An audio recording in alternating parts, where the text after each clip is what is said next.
25 janvier 1875. Le dîner de Flaubert n'a pas de chance. C'est en sortant du premier que j'ai attrapé ma fluxion de poitrine. Aujourd'hui, Flaubert manque. Il est au lit. Nous ne sommes donc que Tourguenieff, Zola, Daudet et moi. On cause tout d'abord de Taine. Comme chacun cherche à définir l'incomplet et les imperfections de son talent, Tourguenieff nous interrompt en disant avec l'originalité de sa pensée et le doux gazouillement de sa parole: « La comparaison n'est pas noble, mais permettez-moi, messieurs, de comparer Taine à un chien de chasse que j'ai eu. Il quêtait, il arrêtait, il faisait tout le manège d'un chien de chasse d'une manière merveilleuse, seulement il n'avait pas de nez.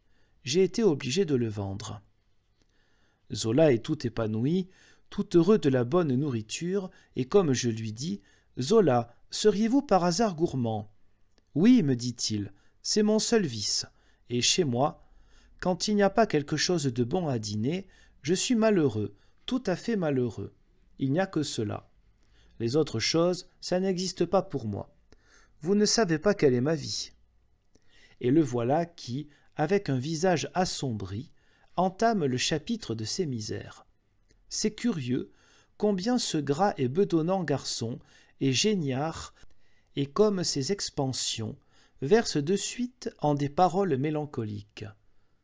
Zola a commencé un tableau des plus noirs de sa jeunesse, des amertumes de sa vie de tous les jours, des injures qui lui sont adressées, de la suspicion où on le tient, de l'espèce de quarantaine faite autour de ses œuvres. Tourguenieff laisse échapper: « C'est particulier.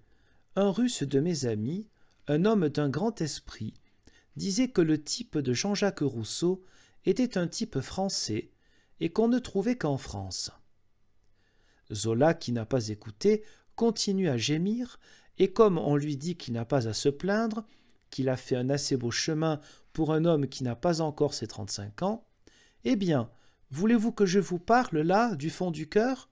s'exclame Zola. « Vous me regarderez comme un enfant, mais tant pis.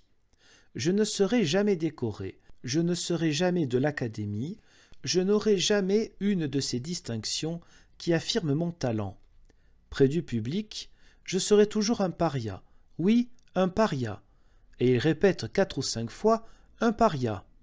Nous blaguons le réaliste sur ses appétits de distinction bourgeoise. Tourguenieff l'a regardé un moment avec une ironie paternelle, puis lui conte ce joli apologue. Zola, lors de la fête donnée à l'ambassade russe, à l'occasion de l'affranchissement des serfs, événement dans lequel vous savez que j'ai été pour quelque chose, le comte Orloff, qui est mon ami et au mariage duquel j'ai été témoin, le comte m'invita à dîner. Je ne suis pas peut-être le premier littérateur russe en Russie, mais à Paris, comme il n'y en a pas d'autres, vous m'accorderez que c'est moi. Eh bien, dans ces conditions, savez-vous comment j'ai été placé à table? J'ai eu la 47e place. J'ai été placé après le pope, et vous savez le mépris dont jouit le prêtre en Russie.